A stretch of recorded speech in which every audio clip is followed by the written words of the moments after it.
Lapor di IKN, Presiden Joko Widodo minta TNI Polri kawal proses transisi pemerintahan.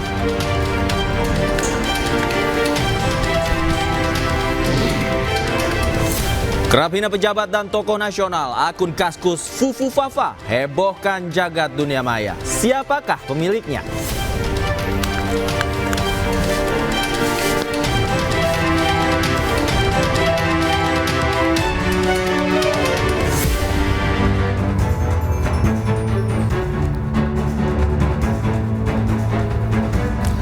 Halo, selamat malam pemirsa, selamat datang di iNewsroom bersama saya Davi Pratama. Pemirsa, kami akan membahas berita utama secara mendalam, komprehensif dan tentunya eksklusif. Sebagai pembuka iNewsroom kali ini, kami memiliki informasi bangunan gapura yang menelan anggaran fantastis hingga 32,8 miliar rupiah di Kota Kendari, Sulawesi Tenggara menuai sorotan. Gapura yang menjadi gerbang wisata Toronipa tersebut baru 7 bulan diresmikan, namun sudah rusak di beberapa bagian.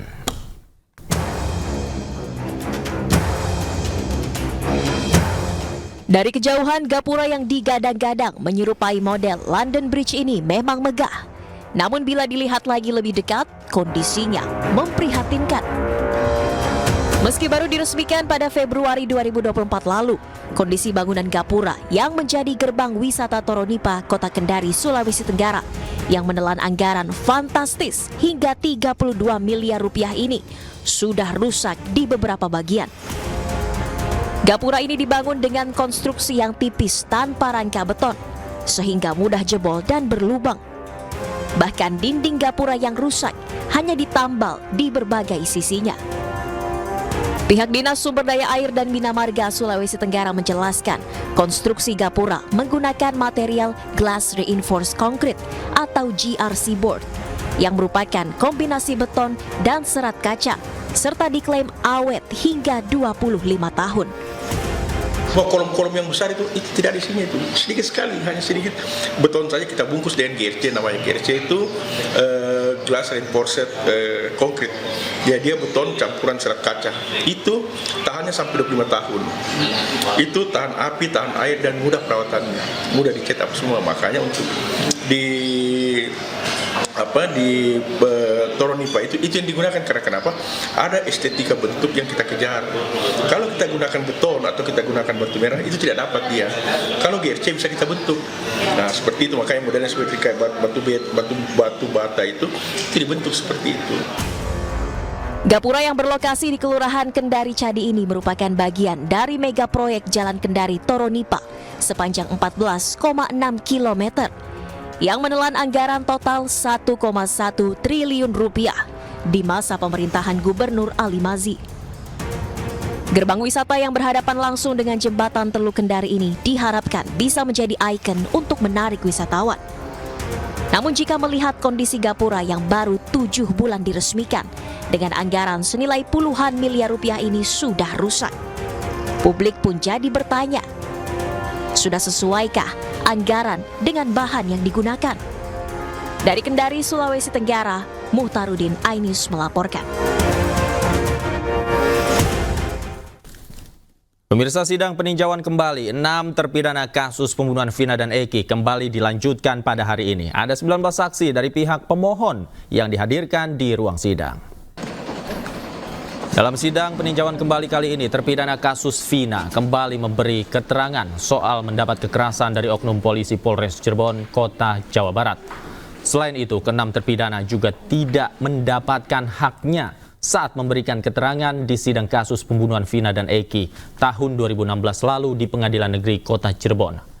Kuasa hukum terpidana sudah menyiapkan sebanyak 39 saksi yang terdiri dari saksi fakta dan juga saksi ahli, dan rencananya 19 saksi dari pihak pemohon dihadirkan di ruang sidang. Kita ke informasi lain, pemirsa. Menteri Kesehatan Budi Gunadi Sadikin menanggapi pelaporan oleh Komite Solidaritas Profesi ke Barreskrim Polri. Pelaporan yang dilayangkan atas dugaan penyebaran berita bohong terkait adanya pemerasan hingga puluhan juta rupiah terhadap almarhumah Dr. Aulia. Komite Solidaritas Profesi menilai Menteri Kesehatan Budi Gunadi Sadikin melanggar pasal 45A Undang-Undang ITE tentang penyebaran berita bohong. Hal itu berkaitan dengan ucapan Menteri Kesehatan soal adanya indikasi pemerasan dan pemalakan dari senior PPDS terhadap almarhumah Dr. Aulia senilai hingga puluhan juta rupiah. Namun laporan tersebut ditolak oleh Bareskrim. Penyidik Bareskrim meminta Komite Solidaritas Profesi melakukan mediasi terlebih dahulu dengan pihak Kementerian Kesehatan.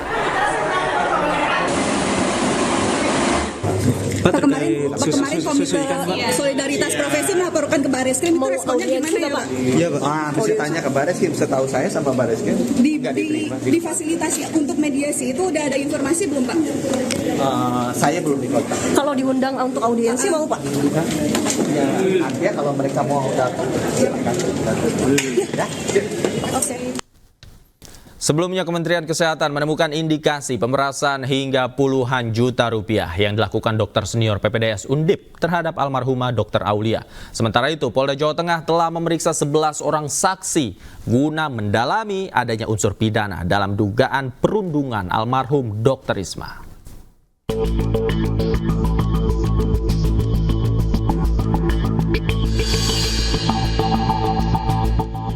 Kementerian Kesehatan mengungkap dugaan pemerasan oleh senior PPDS Fakultas Kedokteran Universitas Diponegoro terhadap Dr. Aulia Risma Lestari. Permintaan uang berkisar antara 20 hingga 40 juta rupiah per bulan. Hasil investigasi Kemenkes ini telah diterima Polda Jawa Tengah untuk diperiksa lebih lanjut. Menteri Kesehatan Budi Gunadi Sadikin membeberkan praktik perundungan di lingkungan PPDS sudah terjadi puluhan tahun dan harus segera dihentikan. Selain perundungan, Menkes juga mengungkap adanya dugaan pelecehan seksual. Ini sudah puluhan tahun tidak pernah bisa diselesaikan secara tuntas karena memang kurang komitmen dari para stakeholder. Nah kemarin sebenarnya saya sendiri sejak menjabat ini kali ketiga saya meminta agar ini dihilangkan. Banyak profesi-profesi lain yang perlu tangguh. Kan perundang ini selalu dibilang supaya tangguh. Ya TNI, polisi juga kurang tangguh apanya. Gitu. Pilot juga masih harus tangguh. Dan mereka bisa dilatih tanpa perundungan. Jadi tidak benar bahwa perundungan itu dipakai sebagai alasan untuk menciptakan tenaga-tenaga yang tangguh. Dan perundang ini kan sudah keterlaluan. Itu benar-benar dirundung secara fisik dan mental. Kemudian ada sexual harassment juga, diminta uang juga. Ya, menurut saya sih udah keterlaluan. Dan puncaknya pada saat kemarin akhirnya ada yang tidak tahan dan akibatnya meninggal, ayahnya juga meninggal. Menurut saya ini sudah keterlaluan. Sementara itu, Polda Jawa Tengah telah memeriksa 11 orang saksi terkait kasus tewasnya Dr. Aulia. Belasan saksi ini terdiri dari keluarga korban, dokter rekan satu angkatan, hingga saksi dari Kementerian Kesehatan atau Kemenkes RI.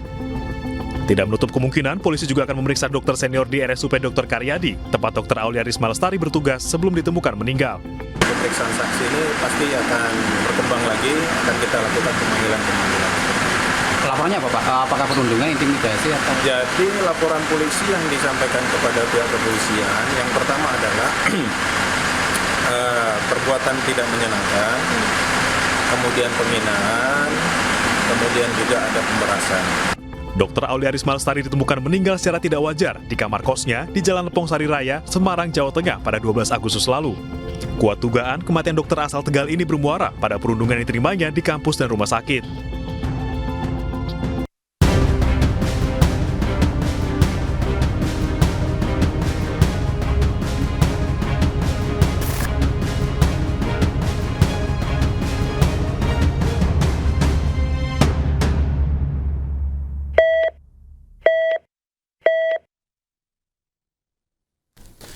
Pemirsa, pesawat jet mendarat perdana di Bandara Ibu Kota Nusantara Penajam Pasir Utara, Kalimantan Timur pada hari ini.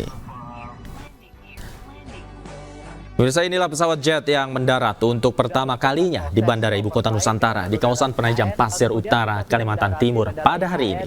Pesawat jet Longitude milik Balai Besar Kalibrasi Fasilitas Penerbangan ini berhasil mendarat dengan mulus sebagai bagian dari serangkaian uji coba keselamatan penerbangan di Bandara IKN.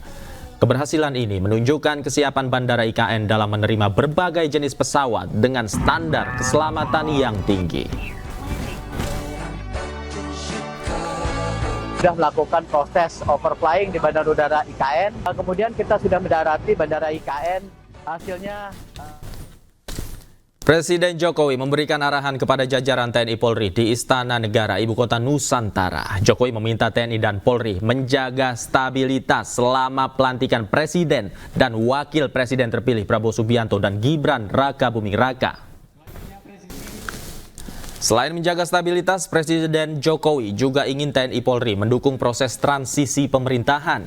Ia ingin proses transisi berjalan dengan baik dan lancar. Jokowi tak ingin proses transisi pemerintahan diwarnai oleh riak-riak yang berpotensi mengganggu. Dalam arahan itu, Presiden juga mengingatkan jajaran TNI dan Polri untuk menjaga netralitas.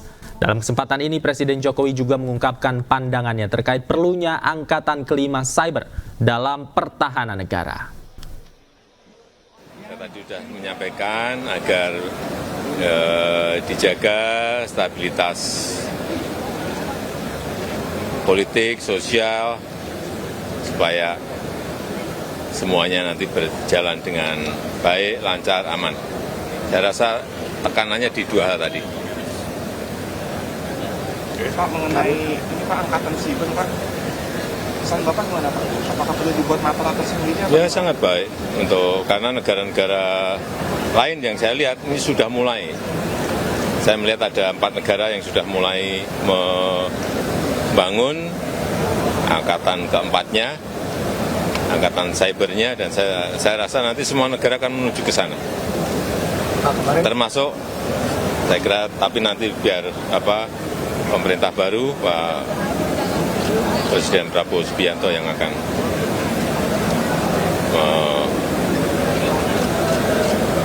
menuju ke sana.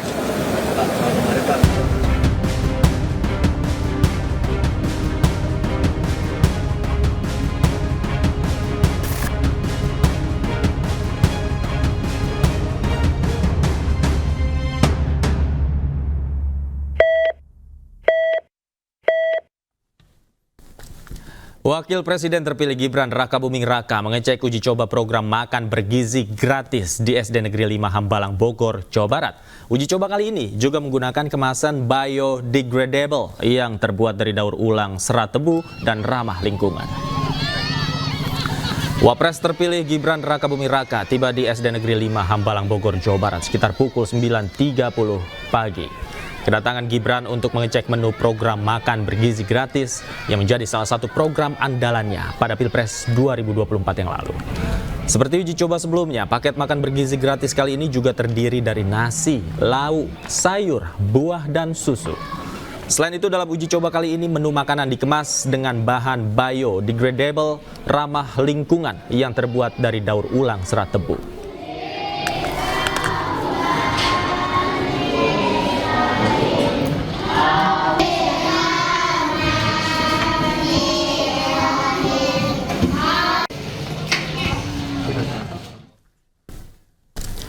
Kerap hina pejabat dan tokoh nasional, akun Kaskus Fufu Fafa hebohkan jagat dunia maya. Siapakah sebenarnya pemilik akun tersebut? Kami ulas lengkapnya usai jeda berikut. Tetaplah di iNewsroom.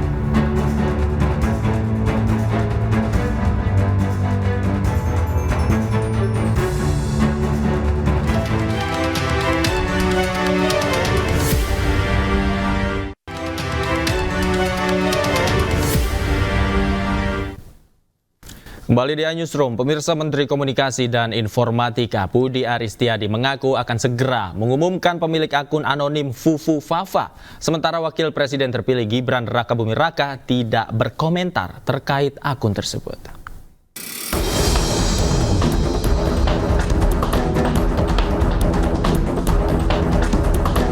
Beberapa hari terakhir, sosial media X diramaikan oleh pembahasan akun Kaskus bernama Fufu Fafa yang kerap menghina pejabat publik dan publik figur. Tudingan Gibran Rakabuming Raka adalah pengelola akun Fufu Fafa muncul setelah warganet dengan cepat menelusuri rekam jejak unggahan akun Kaskus Fufu Fafa yang beberapa kali mengunggah topik yang sama dengan cuitan akun X usaha catering milik Gibran bernama Cili Pari Catering. akun X Cilipari Catering pernah mengunggah dirinya tidak masuk ke akun X Raka Gnarly pada tahun 2014 silam. Dengan waktu bersamaan, akun Kaskus Fufu Fafa juga mengunggah status bahwa dirinya tidak bisa mengakses akun Raka Gnarly. Adapun sejumlah bahasan lain yang diunggah akun Kaskus Fufu Fafa dan turut diunggah oleh akun Cilipari. Tak hanya itu, pada cuitan Kaisang di X, dirinya juga pernah mengucapkan ulang tahun dengan menyebut akun @rkgbrn yang juga pernah diunggah oleh akun Kaskus Fufu Fafa. Dan Chef Arnold PO juga pernah menyebut nama Gibran dengan menandai akun X Cili_Pari. Meski demikian, Menkominfo Budi Ari membantah dan menyatakan bahwa Gibran bukan pemilik akun Kaskus Fufu Fafa. Ini kan lagi banyak juga sorotan ke Mas Kaisang, sorotan udah lah. Tapi udah didalamin sama udah. Iya, maksudnya udah kita pelajari lah. Tapi Ya. itu memang bukan Mas Cawapres. Apa? Cawapres, Mas Wapres. Apanya? Tapi itu memang dipastikan bukan Mas Wapres. Terpilih. Bukan Mas Gibran. Berarti itu bisa kita nggak tahu, tunggu lagi. Tunggu aja ntar ada waktu. Pendalaman juga kemarin viral itu. Iya. Pas mau jadi Kominfo masih ada yang kurang nggak? Gimana Pak? Banyak dong. Selain itu, Gibran Rakabuming Raka turut membantah dan enggan berkomentar mengenai keterkaitan dirinya dengan akun yang sering melontarkan hinaan kepada pejabat publik tersebut. Kalau Mas Fufu Fafa itu benar. Nanti ya. Terkait akun anonim Fufu Fafa, Menkominfo Budi Ari menyebut akan mengumumkan siapa pemilik akun tersebut dalam waktu dekat. Menurut Budi, kalau tudingan akun Fufu Fafa milik wakil presiden terpilih merupakan upaya untuk adu domba belaka. Menkominfo Budi Ari Setiadi menegaskan akun Fufu Fafa bukanlah milik wakil presiden terpilih Gibran Rakabuming Raka. Budi pun menyebut akan segera mengumumkan pemilik akun tersebut. Lantas siapa pemilik sebenarnya akun anonim yang menjadi perbincangan dan heboh di media sosial? Untuk membahasnya sudah bergabung bersama kami Ketua Umum Solidaritas Merah Putih Sylvester Matutina dan pakar telematika Roy Suryo. Selamat malam Bang Sylvester. Mas Roy, apa kabar? Yuk, selamat malam Mas Davi. Malam juga Bang Sylvester. Oke, saya ingin membuka dengan pertanyaan kepada Bang Sylvester. Banyak tudingan yang mengatakan bahwa Mas Gibran adalah pemilik akun Fufu Fafa. Tanggapan Anda seperti apa? Ya, tuduhan itu ya sebenarnya lucu juga ya, karena belum ada pembuktian baik secara digital forensik ataupun yang nantinya mengarah ke tindak pidana ya. Intinya itu, dan Mas Gibran sendiri sudah mengakui ya, bahwa itu bukan akunnya beliau. Intinya itu. Ya nanti mungkin teman-teman yang kalau bisa membuktikan bahwa itu punyanya Mas Gibran, ya saya akan acungi jempol tentunya.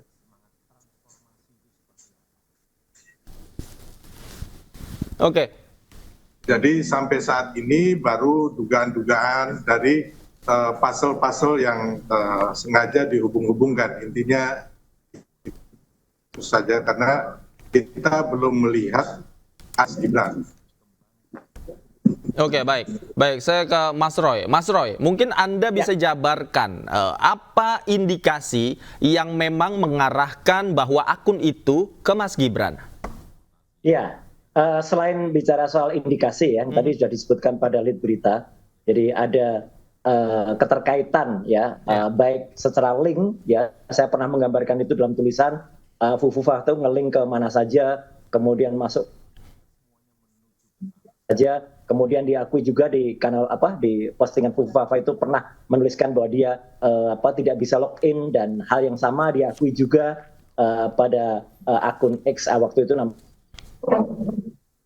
ya, yang disebut Kak Gnarly ya, itu jelas kesan. Tapi sebenarnya ada yang lebih cepat kalau mau melakukan indikasi. Hari ini ya, Mas Devi dan seluruh pemirsa iNews, itu telah terjadi upaya penghilangan barang bukti, upaya yang sangat brutal ya. Nah ini dilakukan oleh siapa kita nggak ngerti ya. Nah tapi kalau kepolisian atau misalnya Badan Cyber yang itu kemudian dimiliki, atau Kominfo sendiri misalnya memiliki, saya yakin memiliki perangkat yang mungkin untuk melakukan itu.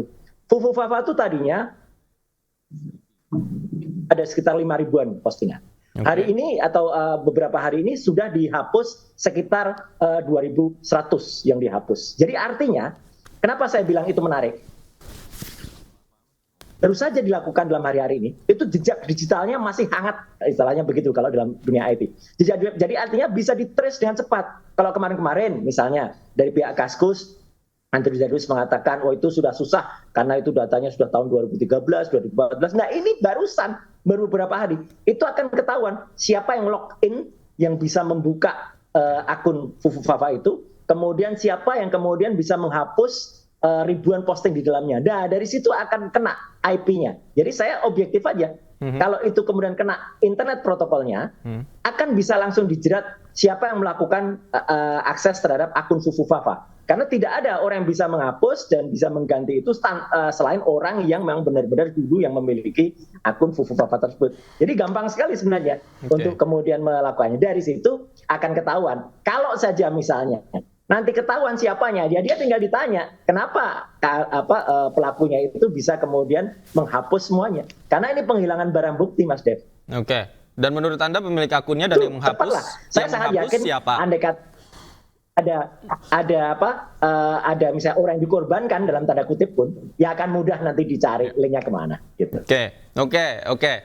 Bang Sylvester, seperti apa tanggapan Anda? Meskipun tadi dikatakan sebenarnya sudah dibantah oleh Mas Gibran langsung, tapi tadi sebenarnya dari IP address-nya ternyata bisa dilacak dan jangan-jangan mengarah ke Mas Gibran. Ya, boleh saja ya teori-teori yang beredar, silakan. Tapi yang perlu kan itu adalah pembuktian itu sendiri ya. Dan apakah nantinya ada yang mau melaporkan kalau memang terbukti atau enggak, kita kan juga masih prematur sekali ya. Intinya bahwa ini apakah sudah mengandung kejahatan cyber dan lain-lainnya.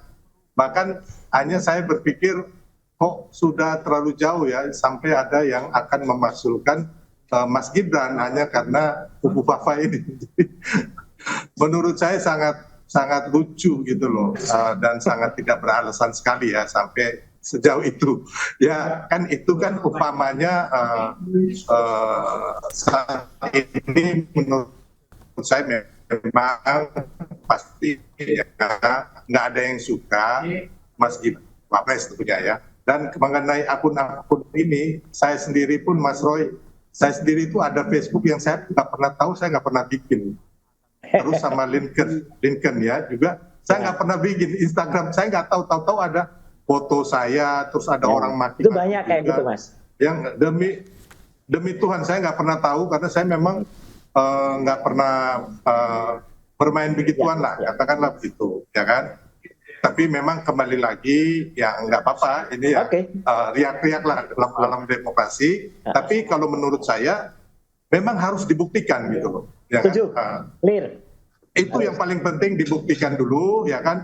Kalau memang ada indikasi pidana cybernya, melanggar undang-undang dan sebagainya. Kalau itu ada. Ya silakan. Nah, nanti Mas Roy bisa jawab ya. Tapi intinya kan ini kan sudah sampai sejauh apa-apa ini mau pemaksulan nih. Kemarin Pak Jokowi yang mau dimaksulkan, udah nggak berhasil ya kan, sampai jantungan tuh yang memaksulkan kan teman-teman kita itu kan. Sekarang Mas Gibran belum dilantik udah mau dimaksulkan ini. Baik. Jadi, oke. Memang ya kembali lagi. Baik. Saya berikan kesempatan Mas Roy, tapi sebelum dijawab Mas Roy, kita akan lihat jeda iklan berikut ini. Pemirsa jangan kemana-mana, diskusi kita masih akan kembali usai jeda berikut. Pemirsa, tetaplah di iNewsroom.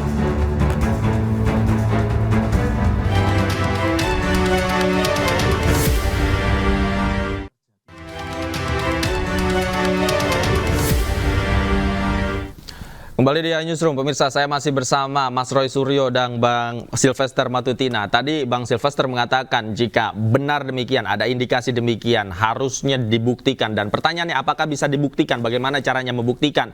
Saya ke Mas Roy. Mas Roy, bagaimana kemudian caranya membuktikan bahwa akun ini bukan buatan orang lain yang mengatasnamakan Mas Gibran?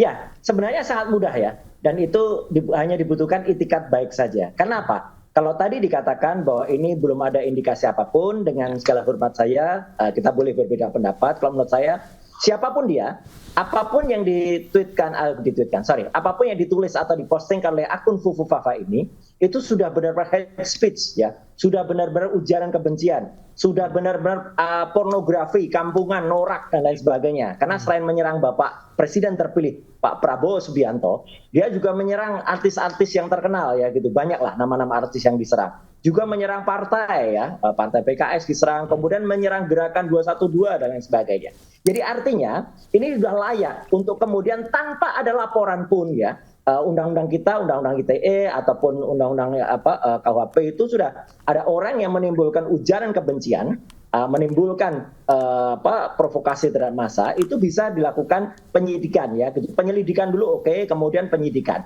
Nah, penyidikannya gampang, saya katakan gampang. Kenapa? Karena kalaupun itu misalnya Twitter, kalau itu Facebook saja, yang itu servernya ada di luar negeri, itu saja mudah. Polisi dengan cepat dalam hitungan hari bisa kena ya, orangnya, IP-nya juga bisa kena. Ini servernya Kaskus itu di Indonesia. Semenjak tahun 2006, dulu memang server ini ada di Amerika, karena server ini Kaskus itu bikinan dari 3 pelajar Indonesia ketika mereka belajar di Amerika. Tapi ketika kemudian tahun 2006 mereka memindahkan servernya ke Indonesia, gampang banget itu kemudian. Jadi jejak digitalnya ada semua. Apalagi yang tadi saya sebut di sesi pertama, ada memang kelakuan dari penghapusan barang bukti. Jadi ada yang melakukan login terhadap akun ini. Nah, maka yang saya sarankan adalah oke, kalau misalnya belum bisa dibuktikan, saya juga menyarankan terhadap Menteri Kominfo kita, Pak Budiari atau Pak Muni, yang nggak usah statement dulu kalau ini bukan akunnya Gibran, gitu loh, gitu ya. Mending kayak Gibran diem aja, gitu loh, atau kontak konseng duwe akun gitu dalam bahasa Jawa, ya mending begitu, ya gitu. Karena apa? Belum bisa dipastikan. Tapi kan Budiari kan malah sudah mengatakan ini bukan ya, bohong begitu kalau itu nanti tidak terbukti, itu loh. Jadi artinya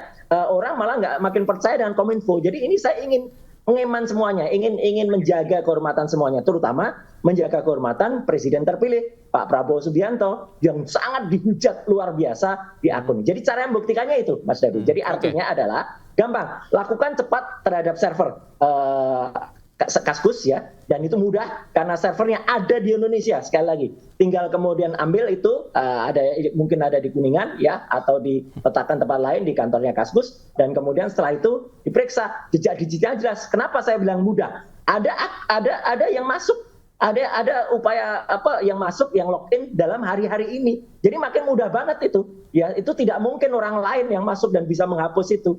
Hanya dia. Nah, dia itu siapa? Nah, kalau ternyata dia itu ternyata nanti misalnya ada orang lain, nah orang lainnya tinggal kemudian diperiksa di BAP.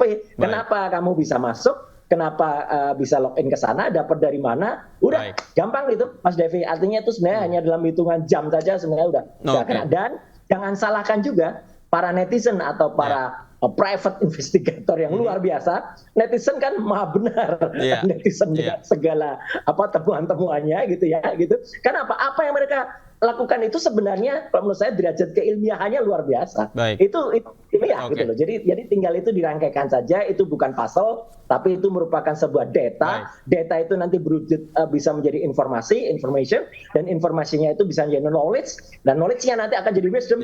Wisdom-nya itu apa? Ya ditangkap pelakunya. Itu aja, so simple. Oke. Nah, yang menarik tadi Anda katakan bahwa sebenarnya konten-konten dari akun Fufu Fafa ini kan berisi hate speech, kemudian juga sudah norak dan menyudutkan seseorang yang bahkan Presiden terpilih Prabowo Subianto. Nah, saya minta tanggapan dari Bang Sylvester, dari yang Anda kenal, sebenarnya bagaimana karakter Mas Gibran itu sendiri? Mungkin tidak beliau mencuit atau berkata-kata seperti itu? Ya, kalau dari saya sendiri, selama ini saya mengenal Mas Gibran, termasuk Mas Kaisang dan Pak Jokowi, mereka semua tipikal orang yang sopan ya, terus menghargai orang. Contohnya, saya kadang-kadang kalau makan itu, saya kan kadang di luar gitu, di belakang gitu kan. Mas Gibran selalu minta saya duduk di samping, atau teman-teman yang lain ya, bukan hanya saya.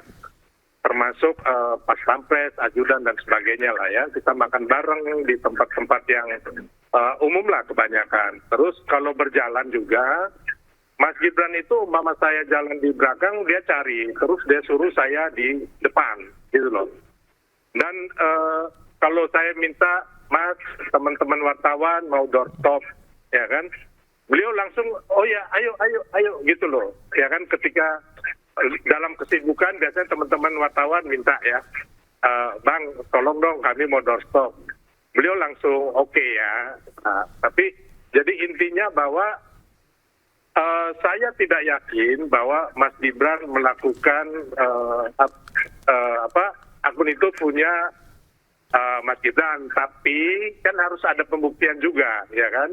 Makanya saya meminta dengan hormat Mas Roy dan teman-teman itu bekerja sama dengan aparat penegak hukum untuk membuktikan ini, gitu loh, agar semuanya terang benderang, gitu loh. Jangan sampai kan jejak digital ini kan ada, Mas Roy bilang tadi ada DNA dan sebagainya, itu supaya jangan ada penghilangan barang bukti, karena kan semuanya kan bisa di-tracing.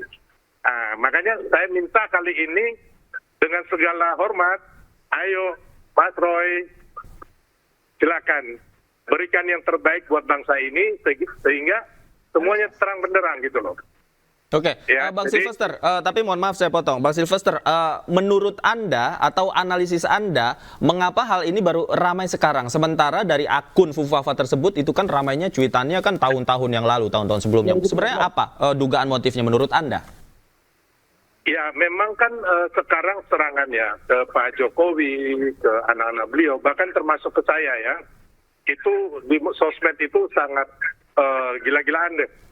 Ya, saya, tapi gini, kenyataan di lapangan, ya kan, saat ini Pak Jokowi belusukan kemana-mana, ya kan, masyarakat masih sangat antusias. Dan ini saya pegang benar, makanya Pak Prabowo dan Mas Gibran menang kemarin bukan karena faktor sosial media ya, tapi faktor silent majority yang ketika diserang, dizolimin, akhirnya semua silent majority itu memenangkan Prabowo Gibran. Nah ini Mas Roy, kunci kemenangan tuh di situ Mas Roy.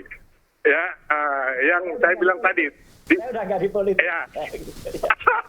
Tapi ini kenyataan gitu loh. Rakyat, kita mau ngomong apa? Di sosial media ini kan banyak akun-akun fake, ya kan? Terus banyak robot juga. Banyak juga bayar-bayaran kan? Mas Roy lebih tahu lebih dari saya lah. Tapi kenyataan di lapangan, petani, buruh, nelayan, ya kan? Ibu-ibu semua ketika Pak Jokowi kemana-mana tanpa dimobilisasi tetap mengeluhkan sampai hari ini. Oke, baik. Saya ke Mas Roy. Mas Roy, silakan dijawab tantangannya. Siap tidak bekerja sama dengan penegak hukum untuk mengungkap ini semua, Mas Roy? Singkat saja. Sejak awal saya sudah menyerahkan segala kemampuan dan ilmu untuk ini. Makanya ketika banyak sekali private detektif gitu ya di netizen ya, kemudian oke, kita koordinasi aja, oke, daripada cuma lepas-lepas, ayo kita konklusikan. Makanya saya konklusikan semuanya, ketemulah hampir satu hipotesis atau satu kesimpulan. Sekaligus juga saya terima kasih Mas Silvester gitu. Artinya apa? Ayo kita ajak juga pakar-pakar IT yang lain, ayo dong bersuara, jangan diem aja gitu ya gitu.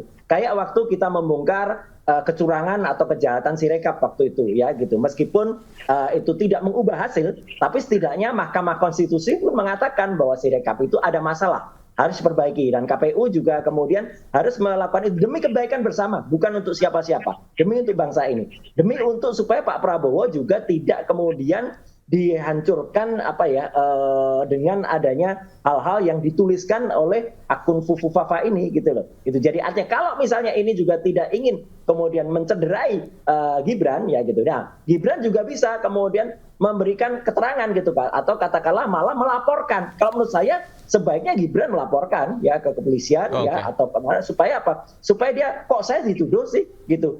Tolong dong supaya saya nggak dituduh, gimana caranya. Nah, dengan demikian bagus. Dan juga kepada Menkominfo Budi Ari, jangan cepet-cepet juga bilang ini bukan A, bukan B. Dia belum meneliti kok gitu. Kok sudah mengatakan bukan. Tapi kalau menurut saya gini Mas, kita hormati semuanya dan jangan ada kemudian upaya intimidasi atau upaya misalnya pembungkaman terhadap para netizen yang kemudian ini mengungkap kebenaran. Itu aja, Mas Dev. Oke, baik. Sambil kita lihat proses pengungkapannya seperti apa yang dilakukan oleh pemerintah, jangan bicara meskipun hal itu sudah bertendensi untuk terbukti segala sesuatunya menyudutkan Mas Gibran Raka Buming Raka, tapi selama belum dibuktikan jangan bicara apa-apa tadi ya kata Mas Roy bilang gitu ya. Baik, terima kasih Mas Roy sudah bergabung bersama kami. Bang Sylvester juga terima kasih sudah bergabung bersama kami di iNewsroom. Selamat malam Bapak-bapak, sehat selalu. Malam.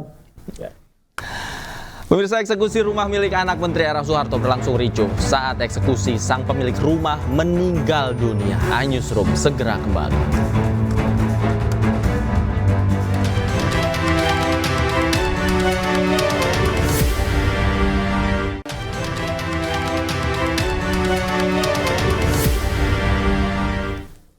Pemirsa, kericuhan mewarnai eksekusi rumah milik anak Menteri Pekerjaan Umum Era Soeharto di Lebak Bulus, Jakarta Selatan.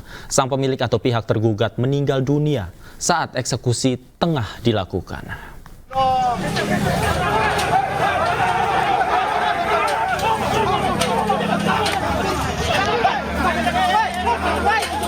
Aksi saling dorong antara massa dari penggugat dan tergugat mewarnai eksekusi lahan dan bangunan seluas 1.500 meter di Jalan Lebak Bulus 3, Lebak Bulus, Jakarta Selatan.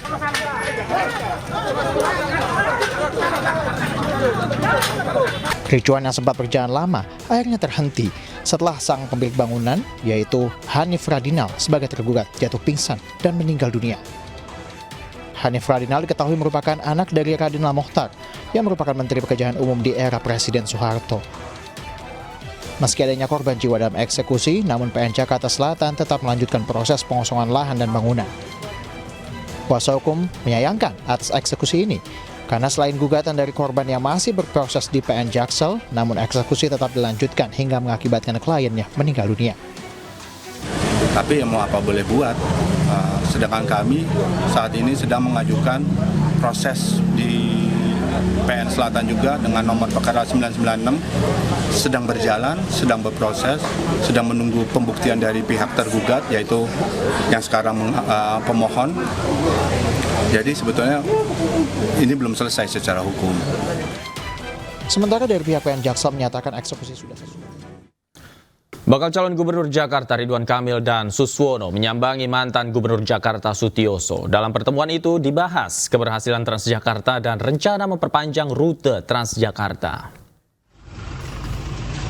Ridwan Kamil mendapat banyak masukan dari mantan Gubernur Sutioso, terutama soal masalah yang kerap melanda Jakarta. Selain soal banjir, Sutioso dan Ridwan Kamil juga berdiskusi tentang proyek Transjakarta. Ridwan Kamil dan Suswono berencana akan memperpanjang rute Transjakarta tidak hanya sebatas di wilayah Jakarta, namun juga ke daerah sekitar Jakarta. Transjakarta rencananya juga akan diterapkan oleh Ridwan Kamil dan Suswono di wilayah aglomerasi. Ada hal-hal yang di zaman beliau masih relevan, ya, isu-isunya, terutama tentunya isu-isu klasik ya, terkait kemacetan, banjir, dan lain sebagainya. Kemudian juga isu-isu kepemimpinan, beliau menerangkan tentang teori geografi, teori demografi, ya, yang menyertai betapa Jakarta ini adalah simpul dari berbagai dimensi. Nah, satu hal tentunya yang kita simpulkan adalah hal-hal baik di zaman Pak Sutioso, khususnya tentang transportasi berbasis bus ya, atau busway. Tentunya di era kita nanti, karena Jakarta punya kewajiban aglomerasi, idealnya busway tidak berhenti di batas politik administratif, tapi diteruskan ke sekeliling. Sebelumnya pasangan calon independen Dharma Pongrekun Kunwardana juga menjadikan JIS sebagai salah satu fokus pembangunan. Bahkan keduanya berjanji akan gratiskan JIS bagi Persija. Pasangan Dharma Pongrekun Kunwardana juga menjanjikan JIS sebagai markas Persija. Bahkan mereka berjanji Persija bisa gunakan JIS tanpa harus membayar sepeser pun. Janji ini diucapkan Dharma Pongrekun saat mendaftar sebagai bakal calon gubernur pada Agustus 2024 yang lalu.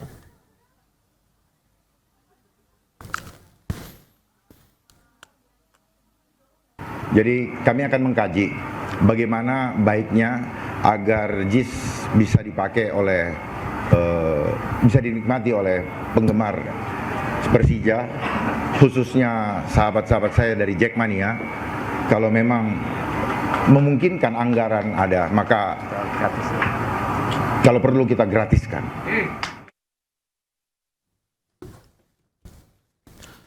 Pemirsa, pasangan Bacagub dan Bacawagub Pramono Rano berjanji akan maksimalkan JIS, bahkan rencananya JIS akan dijadikan rumah untuk Persija. Dan informasi yang akan hadir ini sekaligus menutup jumpa kita di iNewsroom malam hari ini. Jangan lupa, setelah ini akan hadir interupsi bersama rekan saya Anissa Dasuki dan Aryo Ardi. Akhir kata saya Davi Pratama pamit undur diri. Terima kasih, selamat malam dan sampai jumpa.